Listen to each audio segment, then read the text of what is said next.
So welcome back to everybody, and to anyone who's new, welcome. This is our last class in the series, and today we're going to be delving into a bunch of laws, actually a couple of laws, where Torah law and punishment seems, at least to the modern reader, to be overly harsh, where sometimes the punishment doesn't seem to be proportionate to the crime. And one might even say that this is a case of what we might call cruel and unusual punishment.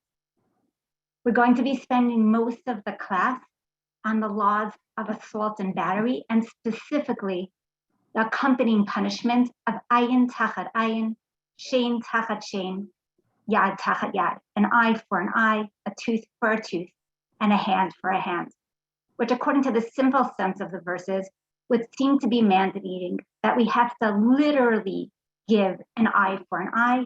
If an assailant takes out the eye of a victim, his punishment is that his actual eye is removed in return.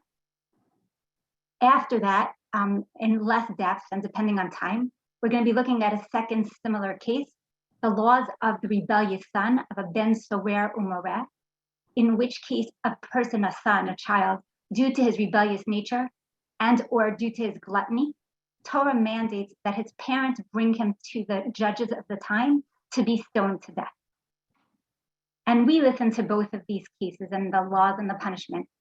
And many of us are somewhat uncomfortable thinking, but isn't that so disproportionate to the crime? In the case of a rebellious son, wouldn't every single teenager then be stoned? If just because you're rebellious and you are, chutzpahdik or whatever, does every son going to get stoned? And so we wonder, how are we supposed to understand and justify the seemingly disproportionate nature of the punishments for these crimes? The two sets of laws, though, also raise another issue, an issue which actually comes up throughout the study of Tanakh, and that is the intersection between pshat, the simple sense of the text, and drash, the rabbinic interpretation of the text. In many cases, ours included, one reads the rabbinic interpretation of the verses, and it seems that they're not in accord with the simple sense of the verses. So, for example, in our case, the vast majority of rabbinic sages say that an ayin tachat ayin punishment is not literal, but rather refers to monetary compensation. In the case of the rebellious son, the sages add numerous restrictions and conditions that are not explicitly mentioned anywhere in the text. And one wonders, how are we supposed to understand this? How are we supposed to reconcile the two seemingly very different understandings of a verse? Are we to assume that when the sages give their interpretation, they're basing this on an oral tradition that really might have no match in the text? Or is it possible that really they're actively working with the text, just in ways that might initially at least elude the reader at first glance? So let's start with our first case, the laws of battery and assault and the punishment of ayin tachat ayin, of an eye for an eye. When one is trying to figure out what's an appropriate punishment for a crime, penal codes throughout the centuries have had to weigh and balance between competing objectives. Retribution, am I punishing in order to punish? Restitution, is punishment mainly for compensating the victim? Rehabilitation, am I trying to change the perpetrator so that he learns from his mistakes through his punishment? And finally, deterrence. Is the main goal of punishment to prevent such actions from happening in the future? So in the case of assault, if someone goes and knocks out somebody else's eye, what is the best, most just form of punishment? On one hand, someone might say that if we knock out the perpetrator's eye, well, that will probably be the best deterrent for him not to do it ever again. At the same time, it gives little practical benefit to the victim. On the other hand, if we give this person a monetary fine, yes, it will definitely compensate the victim, but there's no way nearly the same sense of just deserts as if you had taken out his eye. it's possible that in perhaps a different world, had we been able to, the closest approximation of justice would be to take out the perpetrator's eye and transplant it into the eye of the victim. As far as I know, that is not yet a scientific possibility. And so we have to question, so what could be second best? What is the closest approximation of justice that we have? So let's start with the psukim inside. The first place that the laws of assault and the punishment of an eye for an eye, taking an eye for eye, comes up is in Shmot Parak Chaf Aleph. And let me share the screen so we can see the verses inside.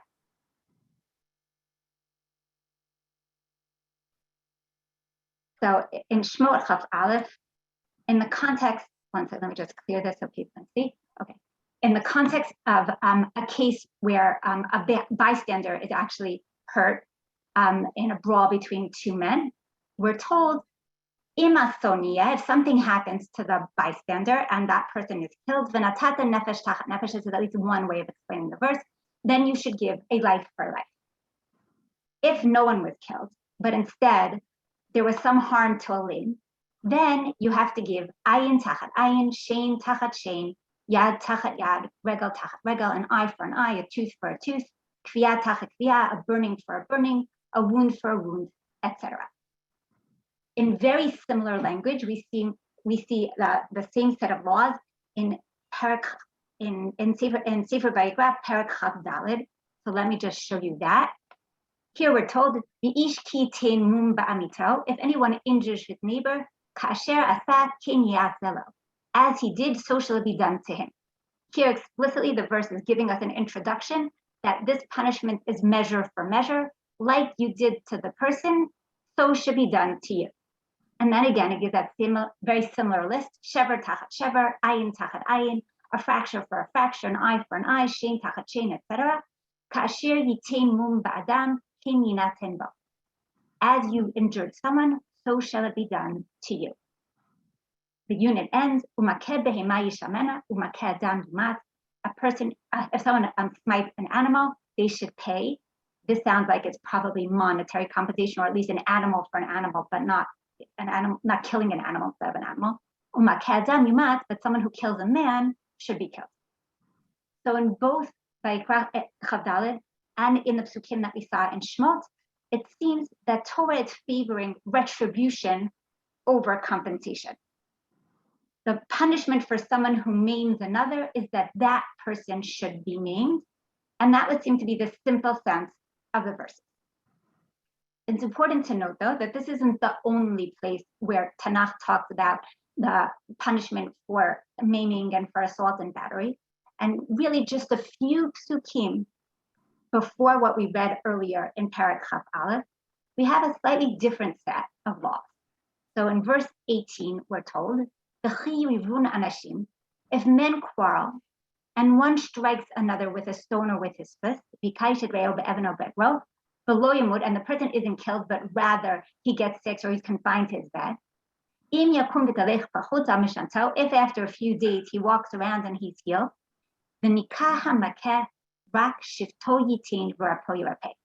okay, so the perpetrator has to go and pay for the loss of his time, meaning if he wasn't able to go to work for a certain amount of time, he should pay for that. And he has to pay for his healing, he has to pay for his medical expense. Here, in a case of assault, we have a very different law. Here, Torah allows for monetary compensation and mandates that in this case, one has to pay both shevet and mipoy. We have to pay for the time that the person wasn't able to work and for his medical expense. Okay? There's one other verse that I want to look at, which a bunch of the commentators are going to note, and that's a verse in chapter 35 of Sefer Bamidbar, Parak Lamed Hey in Bimbar. Okay? The context of this verse is the laws of someone killing somebody else, and we're told that if there are witnesses, killing another is a capital crime, and that person should be put to death. And then they elucidate the lo tikhu kofer the nefesh rotzeach asher hu rasha lamut kimot yumat. You're not allowed to take a ransom for the life of a murderer who's guilty of death, but rather you have to put him to death. So here it tells us that if someone is punished with death, you're not allowed to replace that punishment by giving a ransom. The person's not allowed to offer monetary, a certain amount monetary value instead of being killed. But the fact that the pasuk goes out of its way to tell us that suggests to some at least that maybe specifically for a murderer, the verse is suggesting that you're not allowed to pay a ransom instead, but that in other cases, perhaps in cases of maiming and assault, one would have been able to replace a bodily punishment with perhaps monetary compensation. So what we have by looking at our various verses is we have one set of verses which seems to mandate literal bodily harm, an eye for an eye, both in Paragraph Aleph in Sefer Shmot and in Sefer Vayikra. But alongside that, we have other verses which suggest that, at least in certain cases, Torah mandates money, that one has to go and pay some type of a financial fine for me. So one question that anyone's going to have to deal with in understanding our verses is, of course, how do we reconcile those two different verses, sets of verses? Are they talking about different cases? Are they somehow supposed to work together? What's the balance between them, etc.?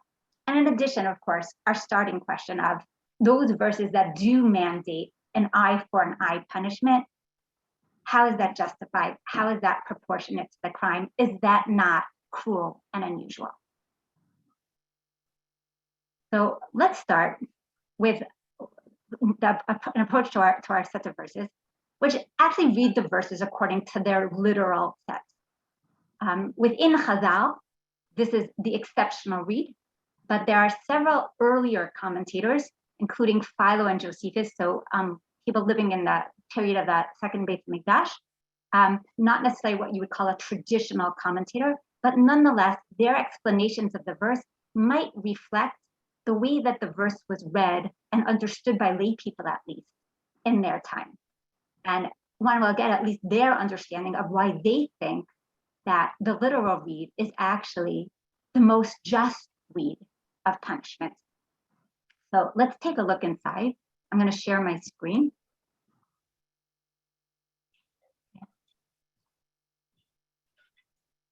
So Philo, again, living in the first century during the time of the second Beit HaMikdash, tells us, our law, being the interpreter and teacher of equality, commands that offenders should undergo a punishment similar to the offense which they have committed.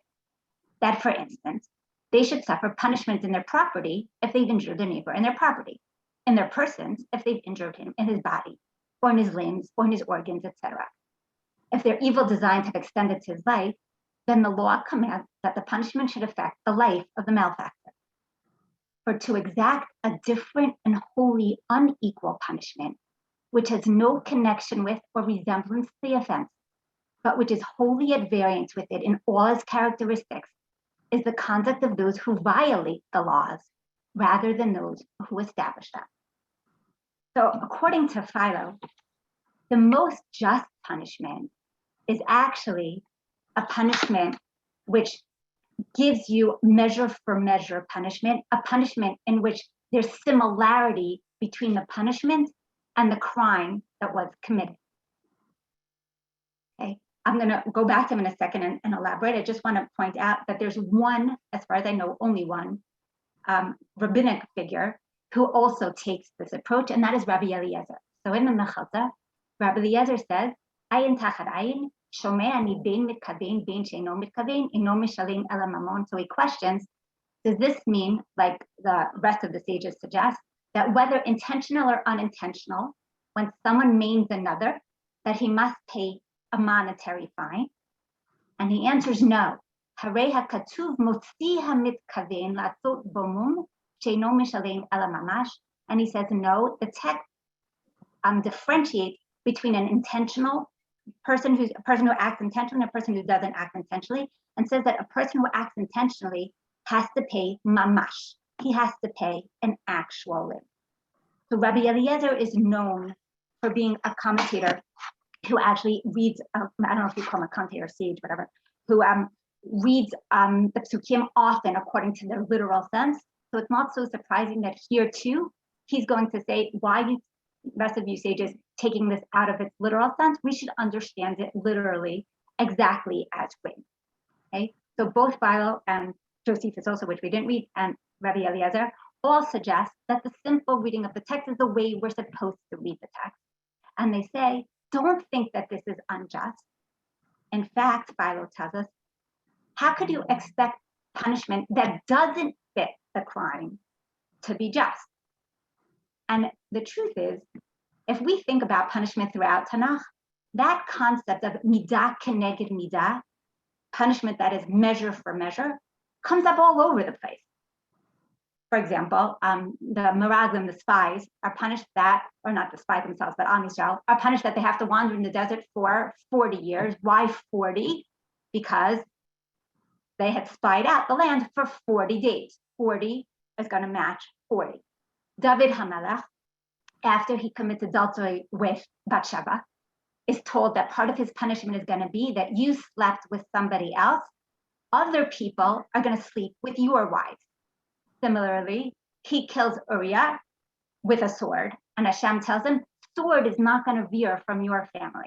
In all these cases, the Torah mandates, or Tanakh is mandating, a measure for measure punishment. And though some of us might think that it's cruel, the people who take this approach suggest, just like you don't necessarily think midah keneged midah punishment is cruel in other areas, you shouldn't think that it's cruel in this area. Why should the perpetrator be better off than his victim? That wouldn't be fair.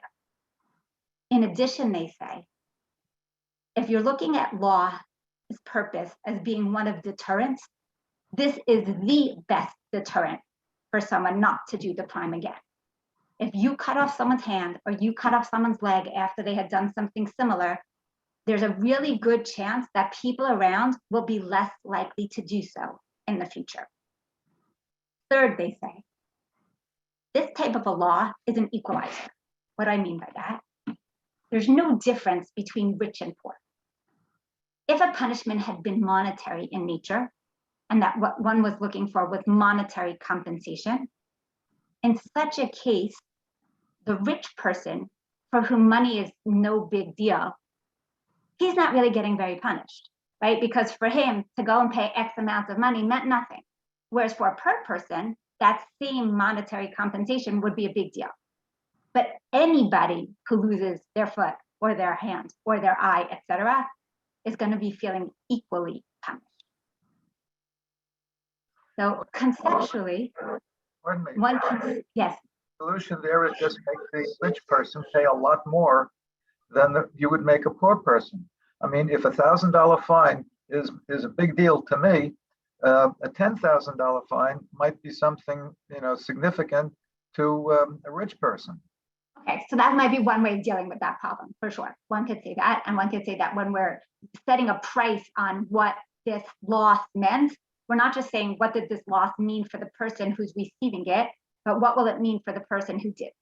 I think in general, when people think about though how they're going to set a price, since they're giving it to the victim, they tend to think about what does the victim need to feel whole again. In which case, then it would be the same thing no matter who the assailant is. But you're suggesting, no, a different way of dealing with this is to go and work out based on the assailant's own wealth, okay, what would be that amount of punishment for him? What would be the equivalent? Definitely fair. Okay, so these people obviously are on the other side, so they're not thinking those terms. Yeah, Dahlia. Thank you. What I'm just wondering, an eye is not the same for an artist or maybe a wagon driver who needs to see out of both eyes, or someone else, as it is for some rich man who has everybody doing everything for him. So, and a hand for a laborer is his whole way, is his whole parnasa. He can't even support his family anymore if he loses his hand. So, whereas a hand for someone else may not be the way he makes his living. Okay, so good. So good. When we get to, in a minute, when we turn to the sages' reading of the story of our halacha, so they're going to be taking into account some of the things that you just said, arguing against this literal approach, where the literal approach is trying to suggest that this is the most fair reading, when we saw that you can make a similar types of cases for monetary compensation, and the same problems that would exist for bodily compensation, because no, an eye isn't worth the same thing to everybody. A hand isn't worth the same thing. Someone who's a pianist, obviously their hands are going to be different than someone who doesn't use their hands every day, etc. 100%. one last thing as far as this approach, like we started with, we said that we have sets of verses that seem to be pointing in the direction of retributive punishment of an eye for an eye, but we also have these other verses which talk about compensation. So how would this approach, which suggests that one is supposed to pay an eye for an eye, deal with those other verses that talk about paying compensation for lost wages and for medical expenses, etc.? So I think there's probably two different ways that they could potentially deal with those verses. One might be to say that we're talking about different cases. When do you pay an eye for an eye? Only if we're talking about a permanent injury, meaning if I knocked out someone's eye and there's no way they could get it back, I did some type of a burn that is a permanent injury, then I pay an eye for an eye, a burn for a burn. But the verses in the earlier part of the parak, which we're talking about a monetary fine, were referring to something that was not permanent. And therefore, it wouldn't be fair to give an eye for an eye because we weren't talking about something permanent. We were talking about something that was going to be healed. And therefore, in that type of a case, we don't do bodily harm. Instead, we use a monetary fine. Right? So these commentators make a case for justice in literal, like what we might call tally, an eye for an eye punishment, saying that really on one level, there's a lot of logic in here. It's a great deterrent. It's a case where there's no reason to say that the perpetrator should be better off than his victim. And that measure for measure punishment, we all agree, is something that Tanakh does elsewhere, because we all see that there's some justice in the idea that the punishment should somehow be similar to the crime. Nonetheless, not surprisingly, the vast majority of sages are quite uncomfortable with this concept of literal eye for an eye punishment, which leads them to suggest that the verses aren't talking about that at all, but rather they're talking about monetary compensation. And what the commentators need to do, of course, is one, they explain conceptually why they think that monetary payment is the more just form of payment. In addition, though, and this is probably the harder part, they have to explain the text. Because if you're going to take the text out of its simple sense, you have to explain when it says that just as you did to him shall be done to you. Well, what do you mean by that if you're not giving literal punishment? If the pasuk says eye for an eye, well, how are you reading? So what we're going to see is several different sources, each of which will do a combination of explaining conceptually why they think this is correct and give some textual proofs, either explaining away what's difficult or trying to use textual proofs to show how their reading is actually the simple sense of the verses and that they're not taking the verses out of context or rereading them. They're actually reading them the way they were supposed to be read, and that there's really no conflict between pshat and drash. So I'm going to share my screen, and we're going to start with the Mechalta.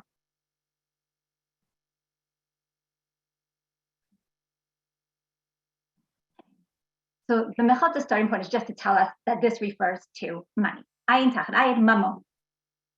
Atal mer mamon. Oh, I know, ela ayin mamash. So they question, are you referring to monetary compensation, or maybe the pasuk is actually referring to a literal, actual eye? Haya Rabbi Yishmael Omer. So Rabbi Yishmael says, I could prove to you from the text in Parsha in Sefer Vayikra and Parak Kaf Dalet there that we're talking about monetary compensation. So how does he prove it? So if you remember, the last pasuk of that unit had said made a comparison between smiting an animal and smiting a man, and said in the case of an animal you pay, in the case of a man you kill him. So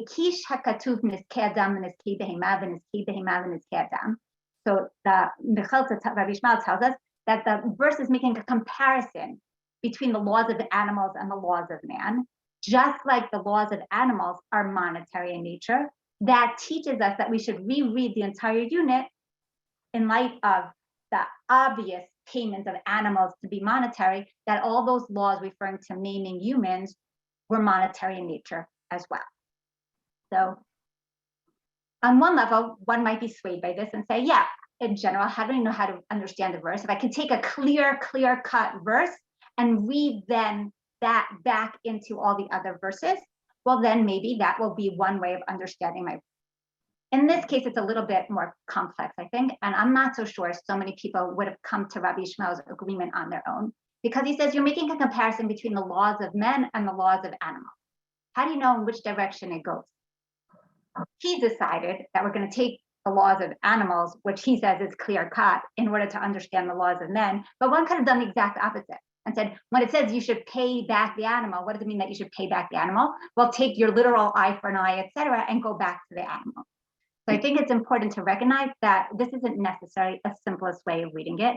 In addition, I think the simple sense of the verse is that it's actually drawing a contrast between animals and men, and that you would never think that it's trying to compare the two, that you should say that they're similar. The whole point is to say, well, I'm only making monetary compensation for an animal, and you don't have to kill the animal. When a person kills another person, you actually have to kill them. And everyone agrees that the killing is nefesh tachat nefesh, literal assault, a life for a life.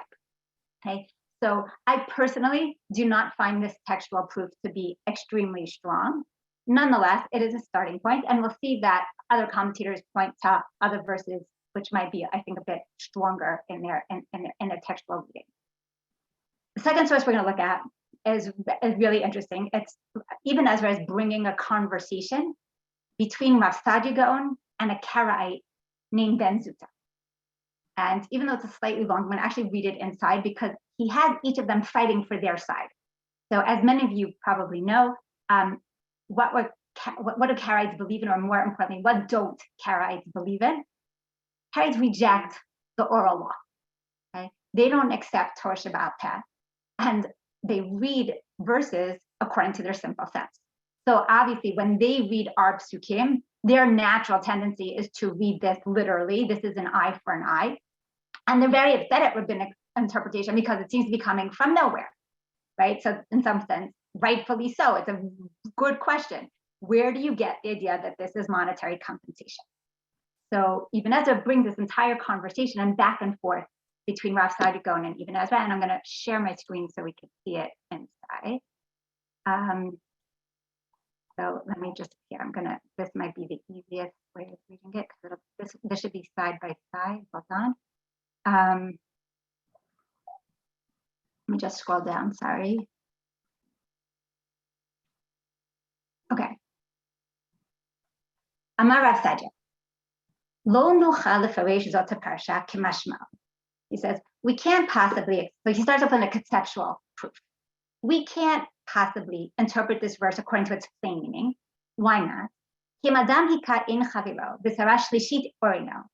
Ech yitachen sheyuka maka kazot b'li tosefet u'migrat, ulai yashich orino kulo. He says, for practical purposes, there's no way that you could possibly implement an eye for an eye fairly.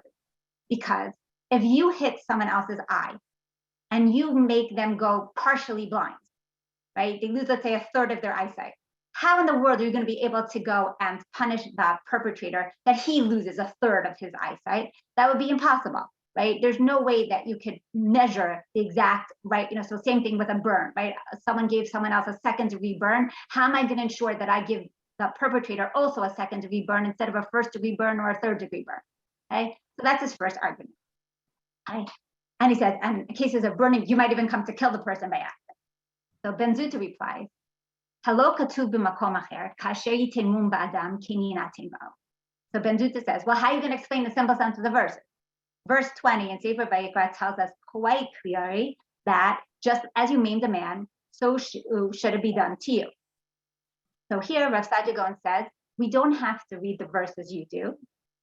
Yesh leze bet tachat al, b'nei tamo kin yinatin alav onesh. So Rav Saadia says that word bo, which in the simple sense, or at least the way Ben Zuta was reading it, if I inflict a blemish on somebody else, I shall inflict a blemish in him, right? That bo means in him. And if you're going to say it means in him, well, then you mean a literal blemish in the person.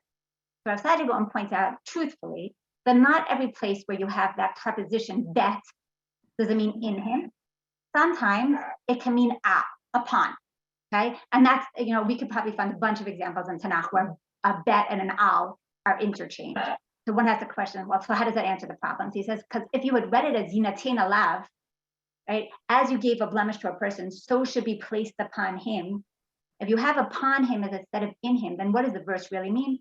As you blemish that person, so too a punishment should be placed upon you.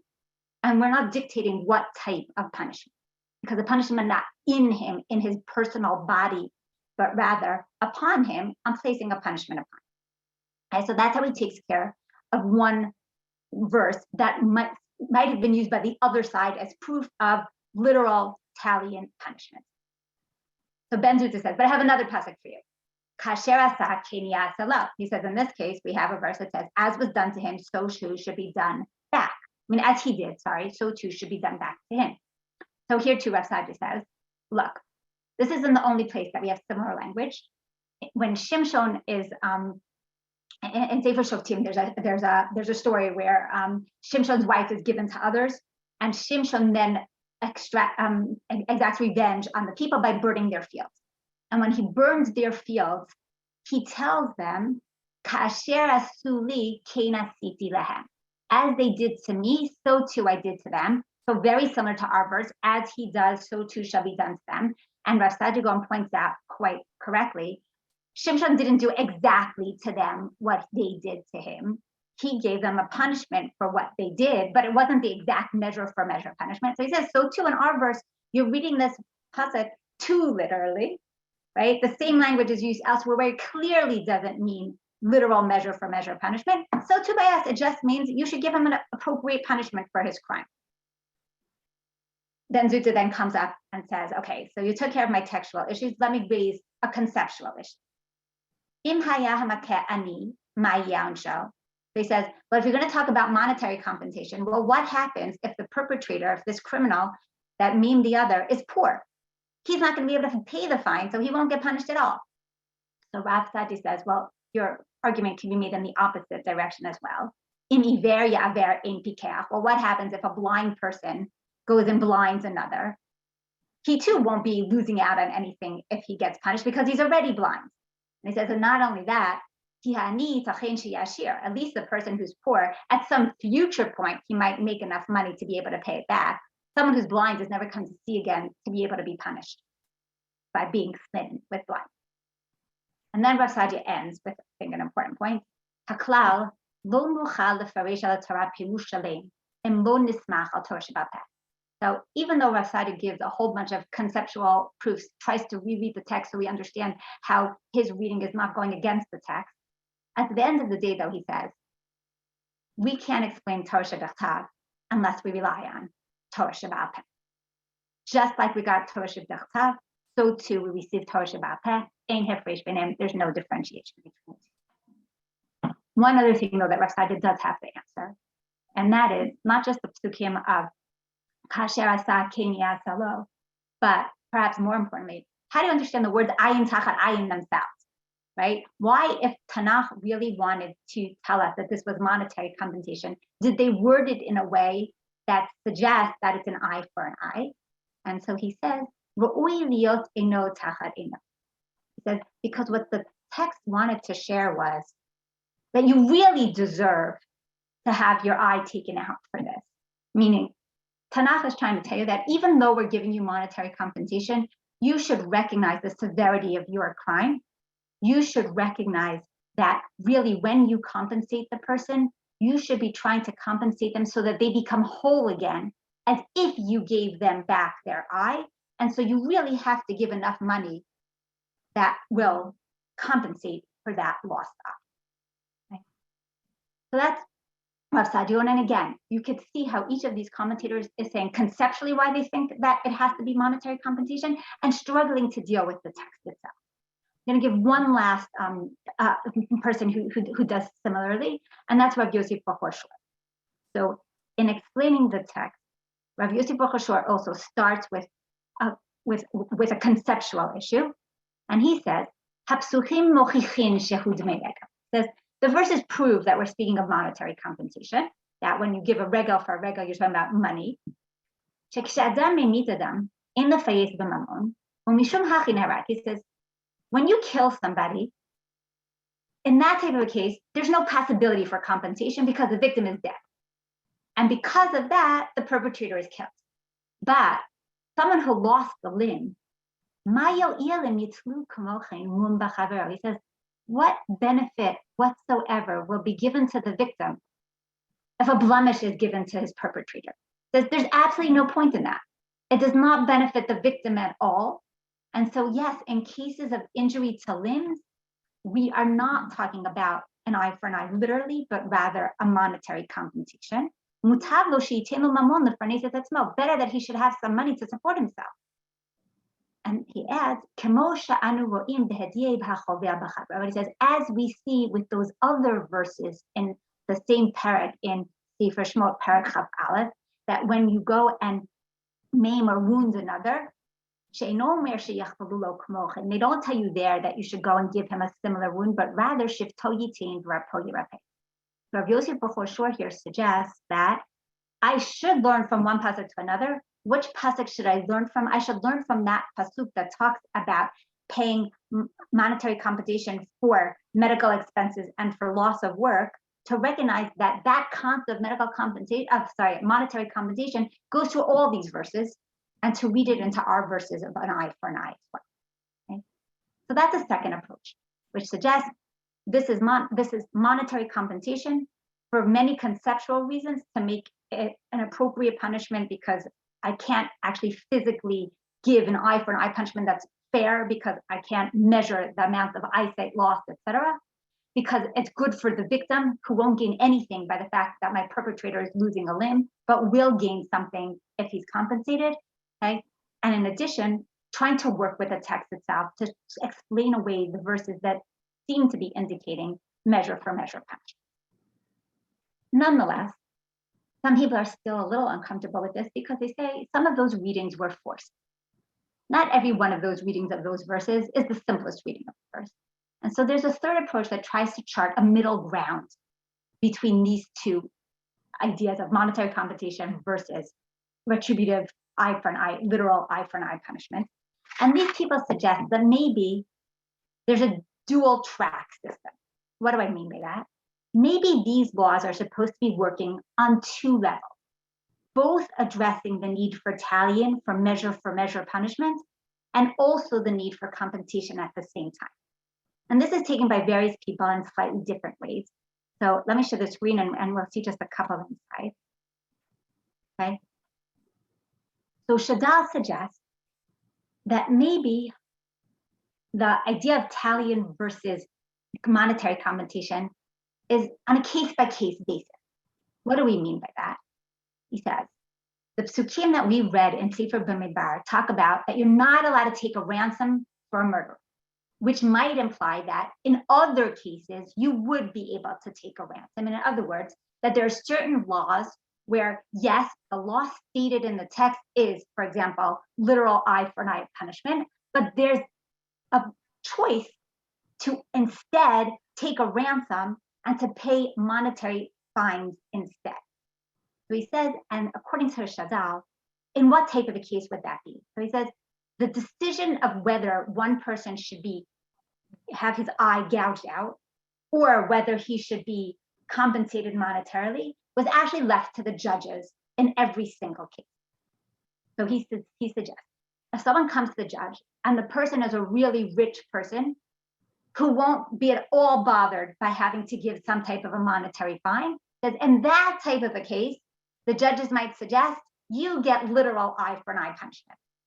But someone who money is still a deterrent, and for them it actually is a punishment, that person would have gotten a monetary fine. So Shadal suggests that actually the psukim are allowing for both readings simultaneously, saying that there's a place for eye for an eye punishment, but from what we learn in Midbar Lamed Hey, that there's this concept of taking a ransom for cases that are not cases of murder, we learn that there are other cases where monetary compensation is fine. Shadal's student, the Ha'ol Moshe, suggests something that connects to what we were talking about last class. So if you remember, last class, there were a few cases where the Ha'ol Moshe suggests that maybe not all laws are equally binding or meant for all periods of history, and that there might be an evolving society which mandates different necessities for different times. So he suggests that's true in our case as well. That the punishment of an eye for an eye was very fitting for when Bnei Yisrael first left Mitzrayim. The Am Yisrael who first left Mitzrayim needed a harsh penal code because their ethical sense was very, very low, having been living in Egypt. And therefore, on their own, just by a normal ethical sense, they wouldn't have gotten to proper behavior. And so Torah mandated certain very harsh codes of law so that they would be deterred from doing certain things. Okay? But he says, we'll continue on. I'll read inside here. He says, he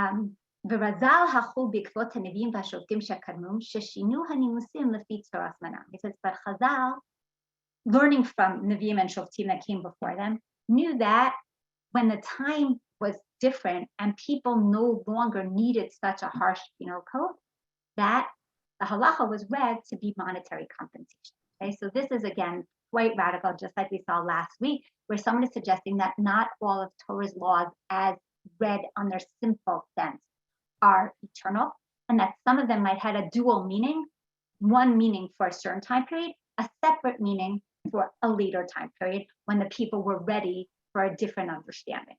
So he too, though, would be reading the verses similar to the way that everybody else who allowed for monetary compensation, and suggest these verses have the ability to be read in two ways.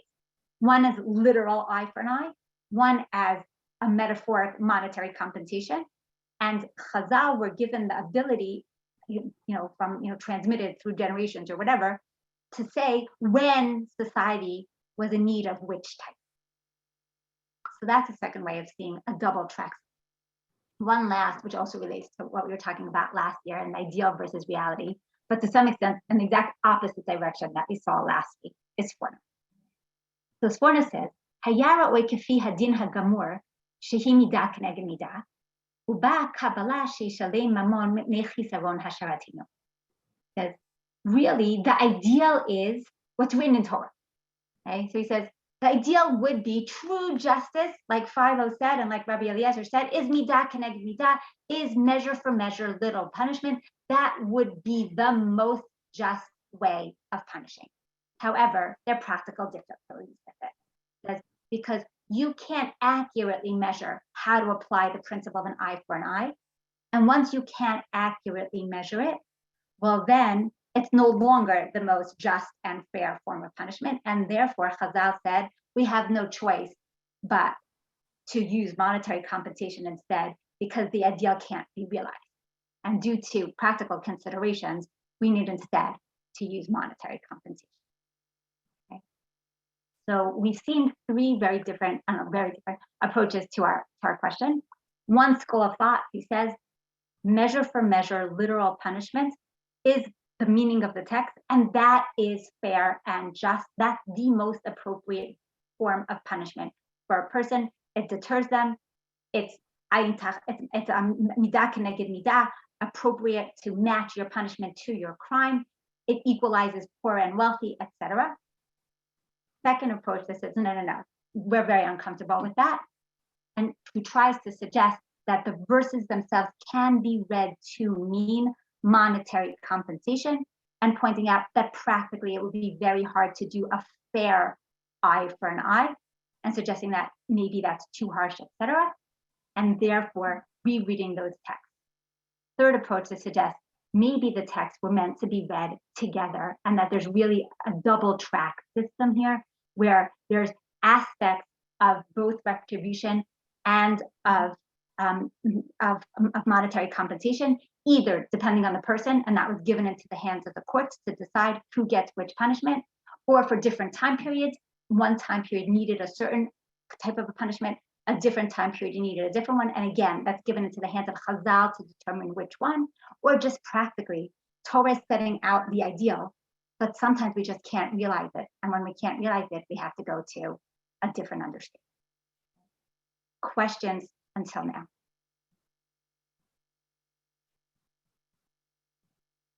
Okay, so we have about 15 minutes. And again, I told you I was going to do this not as in-depth, but I just wanted to see how similar issues come up in another set of verses.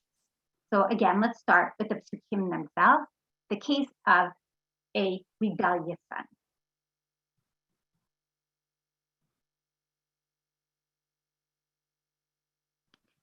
So in Devarim Perek Chaf Aleph, we're told about a certain child who is extremely stubborn and rebellious and doesn't obey his parents. And we're told if a person has a son like this, who's enenu shomea b'kol avivu b'kol imo, who doesn't listen to his mother and he doesn't listen to his father, and even though they rebuke him, he doesn't listen to them. Right? So basically, every single teenager. V'tafsu bo aviv v'imo, and his mother and his father take hold of him and they bring him to the skinim of the city. They bring him to the elders and they tell the elders, "B'neinu zeh sorer moreh." Our son is a rebellious child. Enenu shomea b'kolenu. He doesn't listen to us. Zolel v'saveh. And here they add in something that we hadn't seen until now. He's a glutton and he's a drunkard. And we're told, and what is the punishment? Ugamuhu kol anshe ilo ba'avanim v'met. And you have to, all the people of the city have to stone him, and he will die. And you should burn out the evil from your midst. Okay. So here again, we have a case where there seems to be disproportionate punishment because this child is rebellious, he doesn't listen to his parents, because he eats too much, he drinks too much, therefore you have to stone him. Okay? The verses that I think raise an important question, just to understand the case itself. On one hand, the parents speak of his not listening to them, and on the other hand, they speak of his gluttony, of his drinking and his eating. And one has to question, are these two different conditions? Meaning this has to be a child who is both not listening to his parents, but also someone who eats too much and drinks too much? Or are we supposed to understand one in terms of the other? Is the gluttony just an example of his not listening to his parents? Or the opposite, is the gluttony the main problem? Okay, and what we meant by not listening to his parents is in the realm of gluttony. Okay, so it could be either you need both, the food and drink is the main problem, or the not listening to the parents is the main problem. And we see commentaries that take each of those different approaches, but along the way, of course, trying to understand, no matter which approach I take, how am I supposed to understand this law? Okay, so I'm gonna not read so many things inside just for the interest of time, but I'm gonna share the screen so you can see the sources at least as we talk about them. And again, to show how so often commentators are somewhat consistent in the way that they look at things. Philo, like earlier, says, our law should be read according to its literal sense. Exactly what you see is what you get. Unlike rabbinic sages, we're going to add in a lot of conditions, try to understand it to refer to something else. He says, this is about children who don't listen to their parents. And why do they deserve such a harsh punishment? So he says, because parents invest a ton in their children. Okay? Parents give them food, they give them an education, and they support them, etc. They brought them into the world. And because of that, he says, a parent is allowed to have supreme authority and control over their children, right? Where he's allowed to punish them in whatever way they want. And if they don't listen to his threats, they can inflict bodily harm on them, they can imprison them, and in certain cases, like ours, they can even bring and put them to death. Okay? And he points out, this is something that's given to both the mother and father have to agree, because unless they both agree, then it means that the kid isn't at the stage where one can actually punish him by death. It says, but, and this is the last line here, parents have received not only the power of a ruler and governor over their children, but also that of a master, according to both the very highest characteristics of the possession. So what Philo suggests is that in the time of Tanakh, parents had complete control and authority over their children. And to some extent, children were considered the possessions of their parents. And so a parent could do whatever they wanted to their child. And that he does not see this as unjust. If they go to a point where they're so rebellious, a parent, just like he could do whatever else he wants with his possessions, he could do this to his child and bring them to the courts. Okay? Most of us, I assume, find that a little harsh, and that wouldn't be the parenting that you would want to have with your children. But I think, again, it's important to recognize that what one generation finds unjust, somebody living in a different time period had absolutely no problem, right? Philo thinks that this is a total fine way of dealing with your child. Yeah, Di. You're mute. The problem is you don't know what the parent asked of the child that he's rebelling against. You don't know, and maybe he's telling him to be a criminal. Maybe he's telling him to do something cruel to another person. Maybe he's telling him to make a living in an unjust fashion. I don't know. Not every parent, parents are not all the same. And, Okay, so you're raising an important. This paints all parents with this right, which is so ridiculous. Okay, so you're raising a very important question. I think that who can necessarily ensure that a parent is not abusing their power as a parent, and that would be fair. And of course, that's one of the reasons that Chazal don't go in the direction of Philo and don't understand the halachas in exactly the same way that Philo does. But again, the main reason I brought Philo is one, to see the consistency, where he's reading, lots of different stories where we're bothered by it, and he's like, no, that's just. Right? Why are you trying to bother to take the text out of its simple sense or to read around it or insert things into the text? You can read it according to its simple sense. And again, suggesting that maybe, at least at the time of Tanakh, the way that households were run might have been different than the way they are now. Right? So, that's not actually what I said. But I didn't say that the parent is abusing his power. I said the parent may be telling the child to do something that's against halacha. And there's nothing in here that tells you that it has to be that what the parent is saying has to be just. That's fair. Okay, so the truth is, I'm not sure what Philo would say. Philo might actually be saying that when he's saying that Tanakh is allowing for a father to go and punish their children in this way for not listening to him, it's only in things that the court would have agreed was not problematic, and that's why they have to bring him to a court, right? The parent's not allowed to just go and punish the child on his own. They have to bring him to the elders. And Philo would probably say, again, I don't know, but for a fact, that the elders are supposed to be that balance to ensure that this is not because the father said to do something totally unreasonable or against halacha or something like that, for sure. Okay. We don't have so much time, so I'm just going to share quickly some of the approaches that Chazal and more traditional commentators take. So in contrast to Philo, who suggests that this whole story is about rebelliousness and about not listening to the parents, Chazal actually suggests that it's the solel v'sovei aspect, the gluttony aspect, which is the key problem here. That this child is someone who doesn't listen in the sense of his overeating and over drinking. And they say that if your kid was asked to turn on the light and they didn't turn on the light, you're going to go and bring him to be killed. No, obviously not. That's not what we're talking about. Nonetheless, even you see that we're talking about gluttony, one has to question, why is that okay? And so the Gemara in Sanhedrin famously tells us, why is that okay? Nidon Hashem sofo. Okay? Higia Torah lesof dato shaben sower moreh, shesof migamer nechasei aviv u'mevakesh nidol ve'ino motzei v'yotzei the parashat drachim u'le'askem ha'tabriot. The Gemara says, we're actually not killing the person for what he's doing right now, for his gluttony right now, but the Torah knows that the mindset of this type of a child is that in the end, in his, basically, I guess the way that they'd be looking at this is think about it as someone who's addicted, right? Someone who has an addiction to drink or to meat or to drugs, let's say, right? So what happens? In his addiction, in order to feed that addiction, he's going to squander his father's money, and then he's going to need more money, and he's going to go and rob, and with robbing, he's going to go and kill, etc. And therefore, we kill him now before he's able to bring evil on the rest of the world. Okay? Now, this, of course, answers one ethical question by raising it another. Can I kill someone for what they're going to do in the future? How do you know that the kid's not going to repent and change his ways in the middle, right? What allows you to go and say, right now, you're bad enough, even though you haven't actually done anything wrong, that I'm going to go and prevent you from having the opportunity to change and kill you off now, right? So Chizkuni answers this in a very interesting way. He says, think of this person as a rodef. Okay, a rodef is someone who is running after another to kill, and the law is that if you see someone about to kill someone else, you are allowed to come and kill them first. And they say, view the ben sower u'mared, this rebellious son, as a rodef, as a pursuer.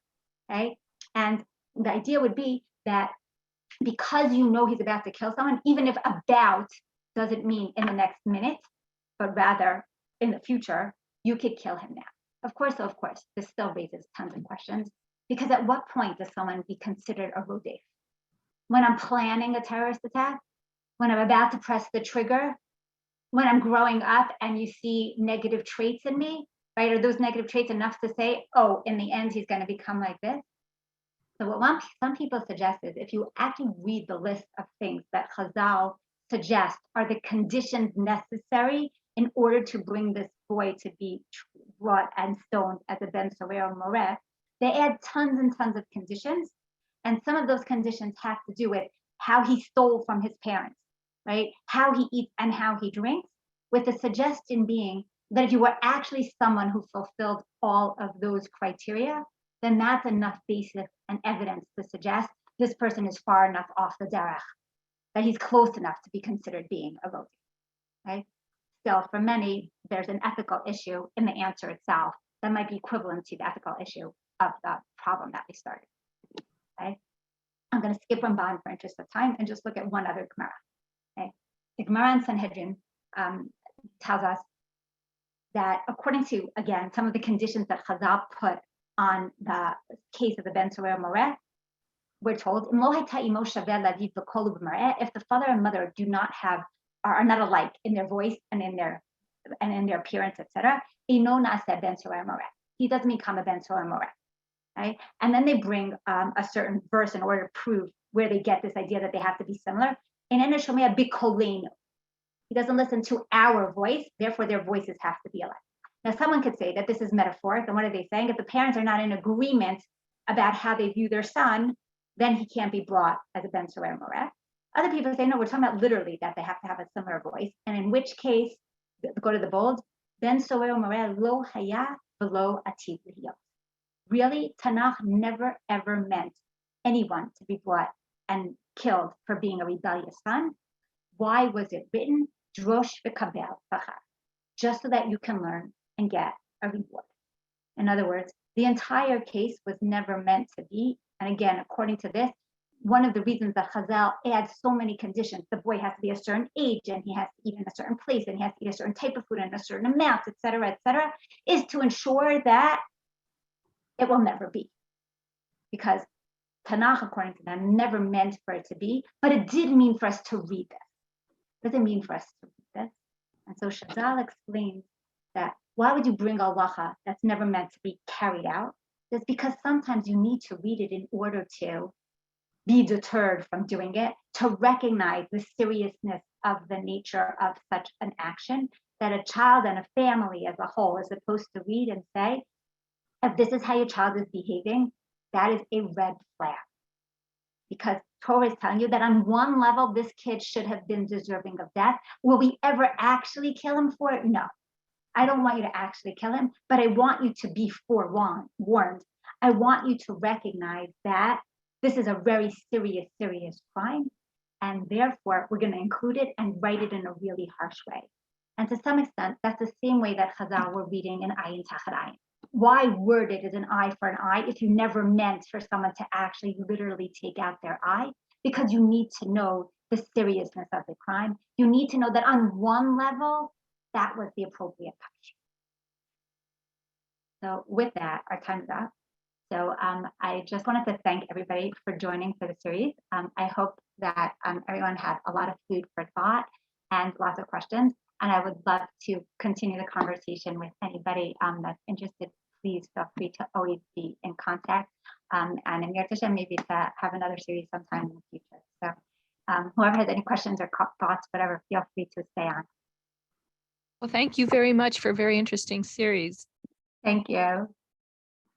Each one was just wonderful. You prepare so well and you deliver everything so beautifully and then navigate between everybody's comments and insights.